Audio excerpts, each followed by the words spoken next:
자, 이 시간에는 지난 시간에 이어서 신용카드 매출 전표 등 발행 금액 집계표에 대해서 이번에는 이제 신용카드 매출 전표 등을 수령한 게 아니라 우리가 발행한 경우에 그러니까 매출하는데 신용카드 대금을 신용카드로 받거나 혹은 현금 영수증 끊어준 경우에 그런 경우에 어떻게 할 것인지 보도록 하겠습니다. 신용카드 수령 명세서는 보시는 것처럼 이렇게 과세기간을 조회를 하면은 이런 식으로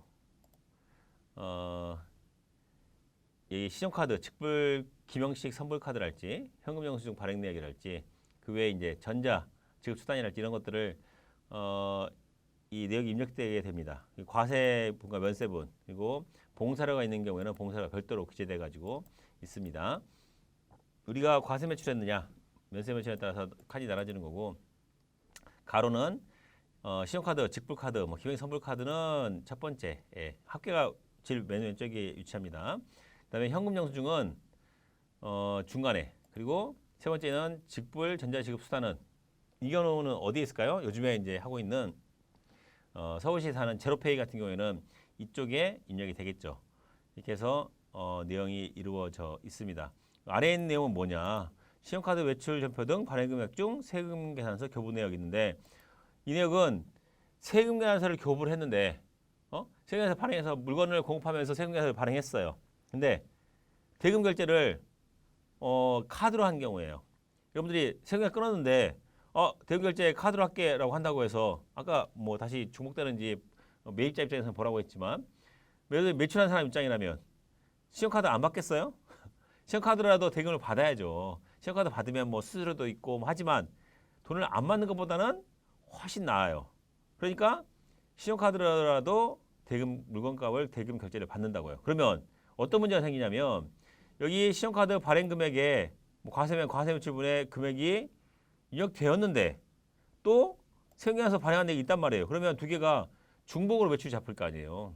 예를 들어서 물건은 매출 1,000만 원 했는데 이 내역에서 대금은 결제를 신용카드 했단 말이에요. 그러면 세금계산서 매출 1,000만 원 따로 잡히고 여기 이 카드 대금으로 1,000만 원 따로 잡히고 매출 두 번 이중으로 잡히기 때문에 이런 경우에는 중복되는 금액을 여기다가 적어주면은 교부 내역을 신용카드 전표 등을 세금계산서 발행했는데 신용카드 결제한 경우 마찬가지로 계산서 발급 같은 경우에도 신용카드로 결제했는데 계산서를 발급한 한 내역을 신용카드로 결제한 경우에는 여기다가 적는 거예요. 근데 여러분들 유의하셔야 할 게 뭐가 있냐면 방금 같은 경우에 세금계산서나 계산서를 발행하고 그 다음에 신용카드 전표를 하는 경우에는 유효해요.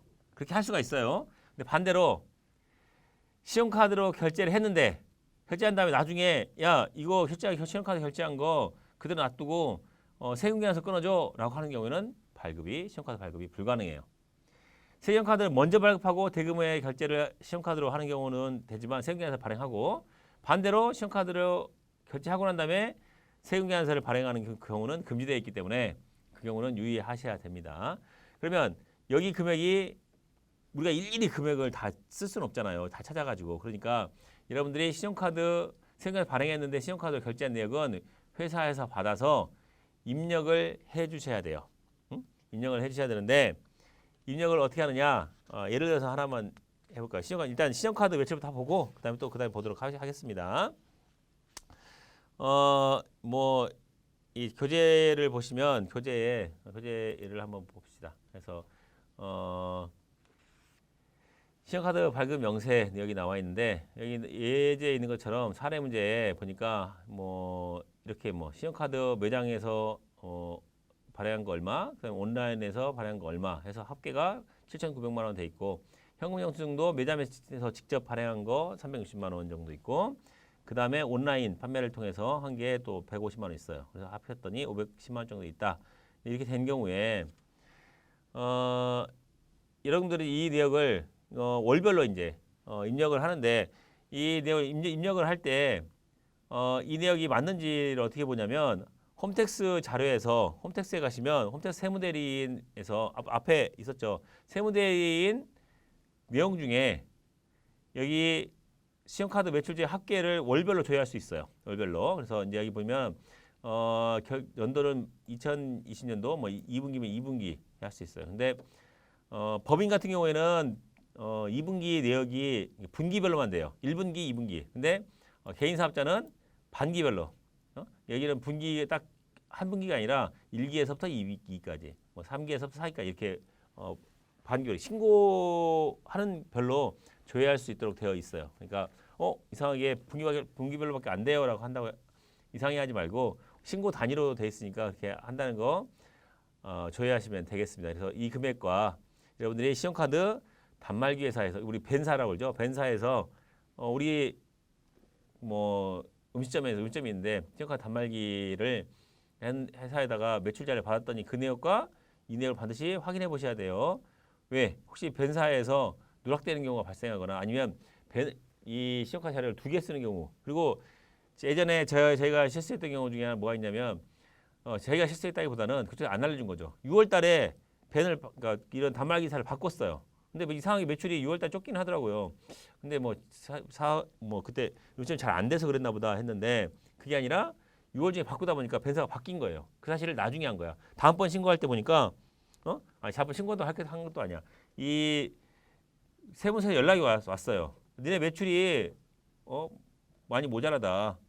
아니 그럴 리가 없다. 있는데 다 신고했는데 왜 그러냐 했더니 알고 봤더니 물어보니까 벤사가 하나 바뀐 회사께 누락된 거죠. 그런 걸 미연에 방지하기 위해서 이렇게 홈택스에서 자료를 제공해주고 있는 거예요. 그것만 해도 몇 년 전이니까 이렇게 비교해서 우리가 벤사에서 받은 자료와 실제로 우리가 조회한 자료를 비교할 수 있게 만들어놨어요. 자, 현금영수증도 마찬가지예요. 지금 여기는 현금영수증이 단위가 지금 이것만 이 화면만 해도 이 좀 몇 달 된 거예요. 그래서 보면은 이렇게 연별로 이렇게 조회할 수 있도록 돼 있는데 여기도 역시 조회 연도만 돼 있잖아요. 이제 뒤에 항목이 생겨가지고 몇 년 연도에 분기를 선택할 수 있게 돼 있어요. 분기 선택해가지고 분기에 뭐 3분기다, 뭐 2분기다, 뭐 2분기 선택하면 2분기 것만 나오게 조회할 수가 있어요. 이러다 보니까 중간에 지금 뭐 2기 예정 신고를 하려고 그러는데 여기 뭐 보면은 막 10월 달 거 내역까지 나와 있고 뭐 이러다 보니까 금액이 헷갈렸는데 이 내역을 이제 수정해서 이것도 이제 현금영수증도 분기별로 조회할 수 있도록 해놨습니다.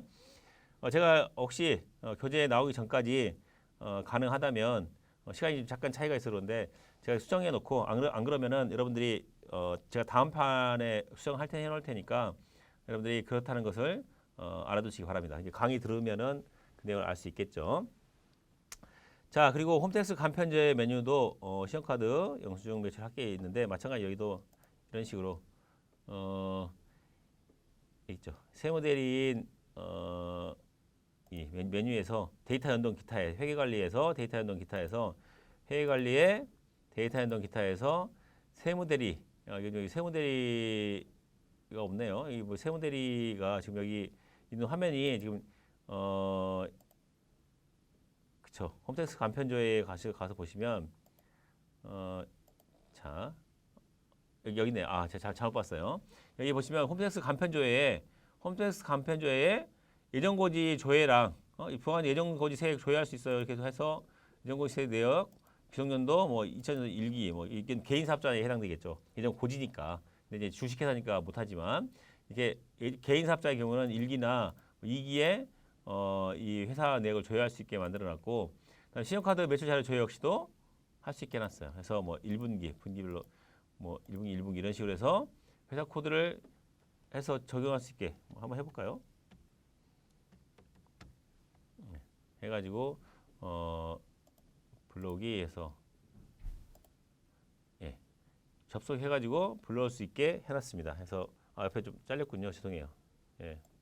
죄송해요. 지금 그렇지 않아도 화면이 밖으로 나가가지고 지금 여기는 이제 이 프로그램 촬영을 위해서 쓰는 노트북이다 보니까 내역이 보이지 않는데 불러오기 하면은 여러분들이 내용을 보실 수가 있어요. 그래서 볼 수가 있고 그다음에 현금영수증 매출 매입 총액 역시도 볼 수가 있어요. 근데 여기서 보는 것도 불러와서 보는 것도 중요하지만 뭐 간단하게 보려면 여기서 보고 안 그러면 이제 직접 여러분들이 홈택스에 들어가셔서 보시면 되겠습니다.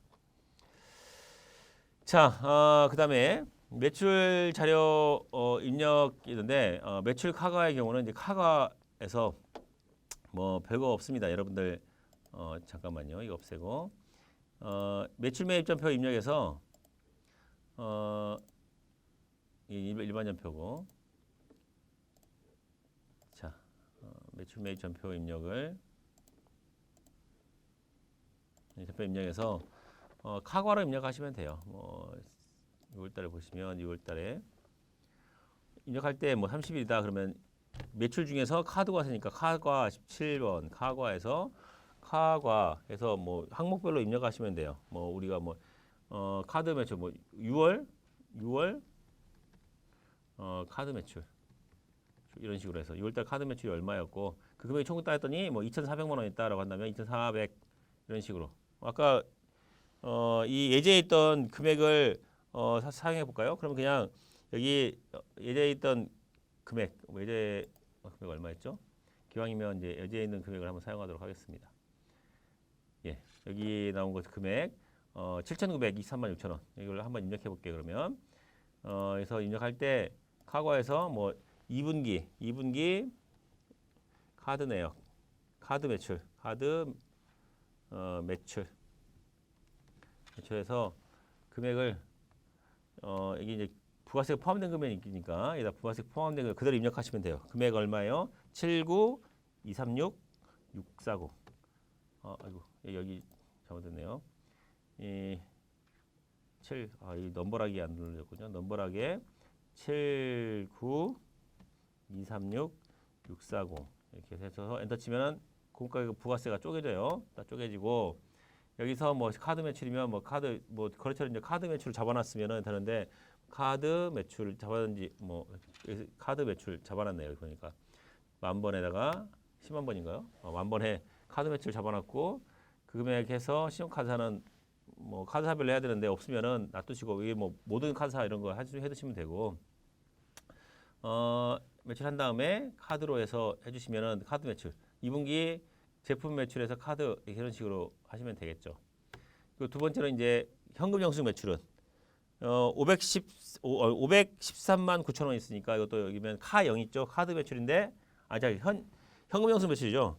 현금 매출 현과 22번에는 현금 과세를 22번 현과를 쳐시면 2분기 카드 매출이 아니라 현금 영수증 매출 2분기 현금 영수증 매출 뭐 편의에 따라서 제가 그냥 분기별로 입력하는 거예요. 안 그러면 이제 월별로 입력하시는 게 좋고 뭐 일별로 하기에는 너무 많고 뭐 그런 점이 없지 않아 있습니다. 51, 39 그래서 분기별이나 월별로 해서 입력해 주시면 되겠습니다.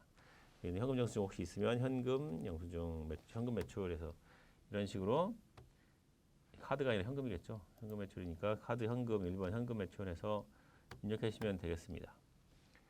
자 이렇게 입력해 주면 부가세 상에 새로 불러오게 해주시면 금액이 이렇게 불러와집니다. 그래서 방금 전에 입력했던 신용카드 매출, 현금영수증 매출이 이렇게 불러와져서 금액이 맞는지 확인해 주시면 되겠죠. 이 금액은 반드시 어떻게 한다? 벤사에서 받지만 홈택스에 조회하는데 홈택스 조회하는 방법은 홈택스에 로그인해서 세무대리를 하던가 아니면은 우리 프로그램 내에서 회계관리에 데이터 연동해서 이 신용카드 매출 자료 조회나 현금영수증 매입 매출 총액 조회를 통해서 조회할 수 있다라고 하시면 되겠습니다. 제가 보여드리면 더 좋은데 저희 이제 이 보안 문제가 있고 그러다 보니까 저희 회사 컴퓨터가 아니라 이 촬영용 컴퓨터를 쓰다 보니까 노트북 쓰다 보니까 그런 문제 있는 점 여러분들 한번 해보세요. 해보시면은 금방 한 번만 해보시면 돼요. 자, 하고 아까 또 이제 문제가 되는 게 뭐가 있냐면 아래에 있는 세계관 발급부 있잖아요. 이 발급분에 대한 내역을 한번 보도록 합시다. 예를 들어 이제 지금 다 예를 드는 거니까 우리가 과세 매출 과세분을 보면은 자 예를 들어 이제 과세 매출이 일어났는데 이 부분을 여기 지금 우리가 세금과세를 발행했단 말이에요. 발행했는데 대금 결제를 카드로 했어요. 그러면 어떻게 할 것인가? 그것에 대한 방법을 말씀드리자면 일단 과세 매출로 한 세금 계산을 먼저 입력했을 거 아니에요. 먼저 발행했으니까 반대의 경우는 안 된다 그랬어요. 신용카드 매출로 입력해 버렸으면은 반대로 이 세금 계산을 발행할 수가 없어요. 하지만 세금 계산을 발행한 것은 결제 수단으로 신용카드로 결제하는 것은 된다 그랬잖아요. 그런 경우에는 이미 발행된 세금계산서는 이미 발행됐으니까 된 것을 과세로 하고 대신 분기해서 외상이 아니라 카드로 결제했으니까 분기를 4번에 있는 카드로 해주시면 돼요. 그래서 신용카드사를 어떤 카드사인지 신용카드사를 입력해가지고 신용카드사 하나 만듭시다. 우리가 카드사를 만들어서 이게 거래처에다가 카드사를 하나 만들어가지고 신용카드사 카드사 있는데 카드사 매입으로 돼 있구나. 매출로 쓰는 카드사도 하나 만들어 봅시다. 그래서 매출 카드를 그래서 예를 들어 여기 BC 카드를 매출로 했다라고 한다. 바꿔봅시다. 해놨다면은 여기에 BC 카드를 매출로 해서 입력하시고 BC 카드로 결제를 했다 이거죠. 그런 경우에 이제 어떻게 돼요? 미수금이 어떻게 바뀌었어요? 방금 전에만 해도 거래처가 이 거래처였는데 카드 거래처로 변환이 됐죠. 그러니까 처음에 세금계산서를 발행했지만 돈을 받을 때는 카드사라고 표시가 되는 거예요. 이렇게 바꾸는 거예요. 이렇게 해놓고 하는 거지 별도로 카드를 입력하시면 안 돼요. 별도에 처음에 세금계산서 발행한 내역을 입력돼 있으면 거기서 분계만 카드로 해주시면 이 내역이 자 다시 불러오게 하면 방금 전에 입력했던 이 금액 얼마입니까? 두 개 합계금액 271만 1,150원이 그대로 이게 합계표상에 입력이 돼서 이 나중에 이제 매출이 중복되지 않게 이걸 결과적으로 이제 부가세 신고서까지 가보면 4월에서 6월 해서 하면은 자 카드 내역이 카드 매출 보시면 알겠지만 카드 매출 합계가 얼마예요? 잠깐 여기 보시면 카드 매출 8,700 얼마인데 이 신고상에 금액 두 개 합치면 이 두 개 지금 8,700이 아니죠. 800 이 금액이 빠진 그러니까 271만 원이 빠진 금액이 총 발행 금액은 발행 공제는 봐봐요. 이 금액에서 보시면 알겠지만 8,700만 원이 아니라 발행 금액이 됐지만 공제 금액은 이 세금에서 발급금을 제외한 나머지 지금 비교해 보라고 제가 놔둔 거예요. 이 제외한 8,786만 원이 아니라 86,000원이 아니라 8,400만 원, 270만 원 빼진 금액으로 돼 있고 이 금액이 나눠져서 공과액과 세액으로 나눠져 있는 거예요. 이렇게 해서 이 매출이 중복으로 잡히는 것을 미연에 방지할 수 있도록 해놨습니다. 그러니까